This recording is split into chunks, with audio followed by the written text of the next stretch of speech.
Magandang umaga, class. Inaanyayahan kong lahat na magsitayo upang tayo'y manalangin. Sa ngalan ng Ama, ng Anak, ng Espiritu Santo. Amen. Ama, gabayan at bigyan mo po kami ng lakas at talino upang mapagtagumpayan namin at matapos ang aralin na ito. Sa ngalan ng Ama, ng Anak, ng Espiritu Santo. Amen. Again, magandang umaga, class. Kamusta kayo? Mabuti naman kung ganon. Ngayon, sino sa inyo ang lumiban? Meron bang absent sa klase ngayon?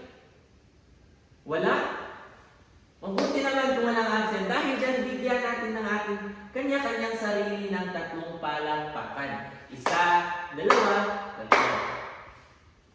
3. Ngayon, sino sa inyo ang nakakaalala sa ating nakaraang lesson? Tama! Ang ating nakaraang lesson ay tungkol sa kultura ng ating bansa. Naintindihan niyo na ba ang ating nakaraang aralin, which is ang kultura ng ating bansa? Mabuti naman kung naintindihan niyo na. So, since naintindihan niyo na ang ating nakaraang lesson, ay dadako na tayo sa ating panibagong aralin. At ang ating panibagong aralin ay may paksang katutubong sining na awit na buyayang-buyayang. Ngayon, ating basahin ang layunin ng ating aralin ngayon. Sa pagtatapos ng aralin, ang mga mag-aaral ay inaasahang una, may paliwanag ang kahulugan at mensahe ng kantang buyayang-buyayang. At ang pangalawa ay matukoy ang mga elemento ng katutubong sining sa awit. At ang pangatlo o panghuling layunin ay makabuo ng sariling interpretasyon o presentasyon ng awit bilang pagpapahalaga sa katutubong sining. Ating simulan. Nais kong obserbahan niyo ang larawan na nakapresenta dito sa ating TV. Pamilyar ba sa inyo ang insektong ito? Tama! Ang insektong ito ay paskil sa tubig o water strider. Madalas ito nakikita saan? Oo, nakikita ito sa ilog. Marahil ang water strider o paskil sa tubig ay nakatira ito sa tubig. Kaya doon madalas natin siya nakikita. Ano pa ang naobserbahan niyo ba sa picture? Sa larawan? Tama! Ang isang insekto ng water strider ay payat, kaya ito lumulutang. So may ideya or may mga katanungan ba kayo kung bakit or ano kaya ang kaugnayan ng water strider sa ating tatalakayin na yung katutubong sining na awit, which is ang buyayang-buyayang. So bago natin talakayin bago natin alamin, ay bigyan muna natin ng kahulugan ang salitang katutubong awit. Ating basahin ng sabay-sabay. Ang katutubong awit ay isang tradisyonal na kanta na pinasa mula sa henerasyon. Nagpapakita ng kultura, paniniwala at pamumuhay ng isang pangkat etniko. So, ibig sabihin pala ng katutubong awit ay ito ay isa na sa parte ng ating tradisyonal na awitin. At ang kantang ito ay nagmula pa sa mga ninuno natin hanggang sa ngayon dahil kagaya nga ng ating binasa, ang katutubong awit ay ipinasa pa mula sa henerasyon sa henerasyon. At inasahang hindi mawawala ang ating katutubong awit dahil parte na ito sa ating tradisyon. At ang katutubong awit ay nagpapakita o pinapakita nito ang ating kultura, paniniwala, at pamumuhay natin sa pang-araw-araw. Naintindihan ba, class? May mga katanungan ba kayo tungkol sa katutubong awit? Naintindihan? Mabuti naman kung gano'n. Ngayon, ating nang kilalanin ang katutubong awit na Buyayang-Buyayang. Ang Buyayang-Buyayang ay katutubong awit mula sa butuan na tungkol sa isang strider. Ibig sabihin, ang Buyayang-Buyayang pala na katutubong awit ay nagawa or naging kanta dahil sa water strider. At hindi ibig sabihin na ang kanta ay nakapokus sa water strider, kung hindi, ang kantang ito ay pinapakita din ang likas na yaman, kagandahan ng ating kultura, at mga sining or mga kakaibang or mga creative na pag-awit na ating kultura. Ang Buyayang ay isa din siyang awit na, again class, ang Buyayang na katutubong awit ay isang awit din na nagpapahayag sa ating kultura, sa mga kagandahan ng ating likas na yaman. Ngayon, dadako naman tayo class sa ating susunod na slide. Pakinggan. Nais kong makinig kayo ng mabuti sa awit na Buyayang-Buyayang.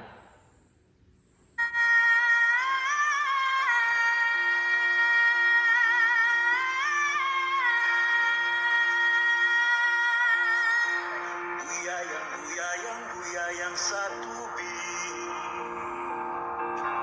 ako na nakayang walay katikati, walay buksay-buksay, ukunday pangkaykay, pagtunggok sa baybay nagakapay-kapay. Sa yutang gisaad katinaw sa tubig, dayo og lumad kalinaw ang ibig. Apan isang araw, punglo ay umulan, nawasak na namunting kabuhayan. Okay. Nakinig bang lahat sa katutubong awit na Buyayang-Buyayang? Napakinggan niyo ba na maayos or kailangan pa ba natin uliting pakinggan? Hindi na? Mabuti naman kung gano'n. Ngayon ay nais kong talakayin niyo ang bawat linya ng awit at ipaliwanag ang kahulugan nito. Narito ang lyric ko. Bibigyan ko yun ng isang minuto pa, hindi. Bibigyan ko kayo ng 5 minuto para dyan. Tapos na ba, class? Kung natapos nyo ng talakayin at bigyan ng kahulugan ay mamaya ko na yung ulit-ahin. Okay? Ngayon naman ay ating bibigyan kahulugan ang katutubong sining. Ano nga ba ang katutubong sining? Ang katutubong sining ay mga likhang sining mula sa sinaunang tradisyon ng isang pangkat etniko o komunidad. Kabilang dito ang musika, sayaw, pagpipinta, paglililok, at paghahabi na nagpapakita ng kultura at identidad. Karaniwan nitong naipipasa mula sa henerasyon sa henerasyon at ginagamit sa pang-araw-araw ng buhay, ritual o pagdiriwang. Naintindihan ba ang katutubong sining? Tama, ang katutubong sining ay mayroong musika, sayaw, pagpipinta, paglililok at paghahabi ng nagpapakita ng kultura or dahil sa mga musika, sayaw, pagpipinta, etc. na naipapakita o mas na-express natin ang ating kultura at identidad. Ngayon, ang katutubong sining sa awit na Buyayang-Buyayang. Ang Buyayang-Buyayang ay isang katutubong awitin tungkol sa isang insektong lumutang sa tubig. Ipinapakita nito ang kulturang Pilipino sa pamamagitan ng una, melodiya. May simpleng himig na madaling matutunan at awitin. Diba kanina napakinggan ng awiting Buyayang-Buyayang? Ito ay napakasimpleng kanta na mabilis natin or madali lang natin matutunan. At ang pangalawa ay ritmo. Masigla at ginagaya ang kilos ng Buyayang-Buyayang sa tubig. Diba kanina sa ating naobserbahan or napakinggan ang awiting iyon is masigla ang kanta na kahit tayo mismo ay nabubuhayan habang nakikinig sa awiting. At ang pangatlo ay teksto. May madaling unawain salita at ginagamit ang lokal na wika. Diba? Kanina sa kanta ay madalas o ang gamit ng wika ay ang lokal na wika. At pamilyar natin ang wika na ito kaya madali natin maintindihan. Tema, tumatalakay sa kalikasan at kaugnayan ng mga tao rito. At panglima, simbolismo. Ang Buyayang ay sumisimbolo sa kalayaan at pagsasabay sa agos ng buhay. So, ang Buyayang-Buyayang na awitin pala ay hindi mismo nakabatay or hindi ang insektong iyon ang ginawa ng kanta, kundi ang simbolo ng insektong iyon ay nagpapakita ng kalayaan natin or kalayaan ng ating kultura or ating paraan ng pamumuhay. At ang pang-anim ay espasyo at balanse. May maayos na daloy ng tunog at salita. Diba kanina sa kanta maayos ang daloy at mga tunog ng salita. Kaya ito ay masarap pakinggan. At ang panghuli ay anyo. May paulit-ulit na struktura na nagpapalakas ng damdamin ng pagkakaisa. Diba? Diba kanina ang kanta? So ang kanta parang iyon ay dahil din sa kantang iyon, mas napapalakas natin ang ating pagkakaisa. Naintindihan pa class? Mabuti naman ganun. Ngayon, nais kong ibuod ang inyong natutunan tungkol sa kahalagahan ng katutubong awit sa pagpapakita ng kultura at tradisyon ng isang lugar. Bibigyan kayo ng 5 minuto para dyan.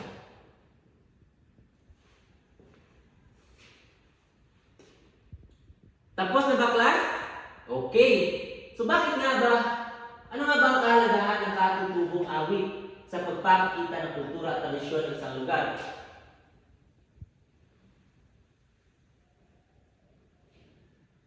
Tama!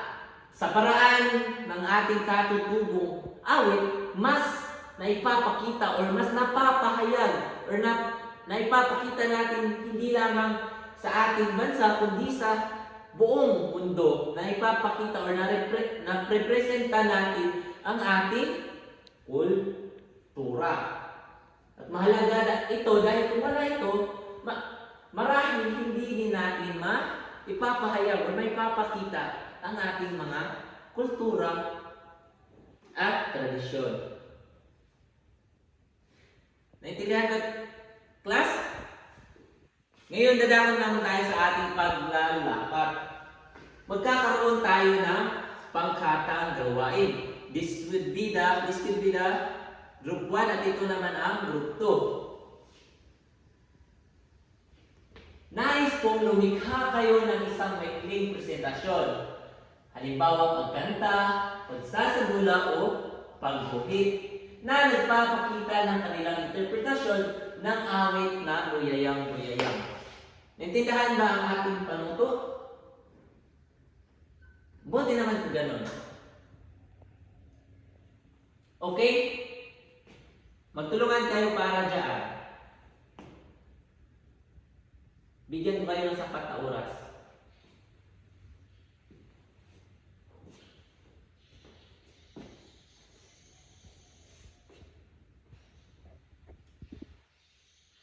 Tapos na ba, class? Okay. Ngayon, i-represent nila yan dito i-representa nila yan dito sa harapan.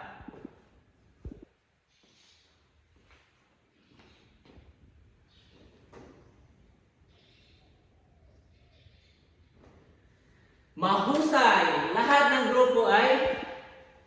ng presentasyon ng bawat grupo ay mahusay base sa aking obserbasyon. Ngayon, class, matapos makita at maobserbahan ang mga presentasyon ng bawat grupo, magbigay kayo ng puna batay sa inyong pag-unawa sa awit at pagmakamalikhain sa pagpapakita ng mensahe ito. Bali, magbigay kayo ng mga sanaysay o mga gusto nyong sabihin sa bawat grupo. Di ba kanina, group 1 ang presenta. Ano ang iyong masasabi sa kanilang performance or gaano ba sila kamalikhain? Then sa group 2 din, ganun din ang iyong gagawin. Intindihan ba, class? Okay. Bigyan ko ng 3 minuto para dyan. Tapos na? Okay, pasang yung mga papel.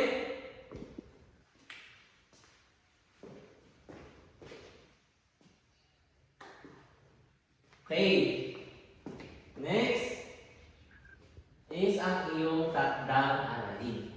Magtanong sa iyong takdang aralin ay magtanong sa iyong mga magulang unang katatanggal tungkol sa iba pang katutubong awit na alam nila at maghanda ng isang maikling ulat o presentasyon tungkol dito sa susunod na klase.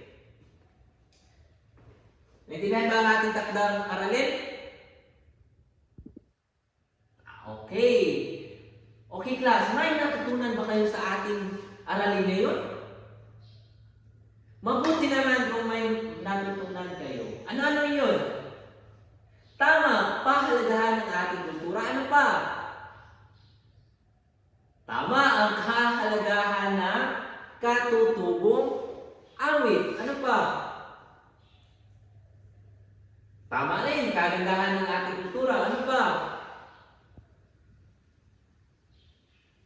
Tama, kung wala ang ating mga katutubong awitin, marahil hindi natin ipapakita ang ating kultura. Naintindihan ba ang ating aralin ngayon, class?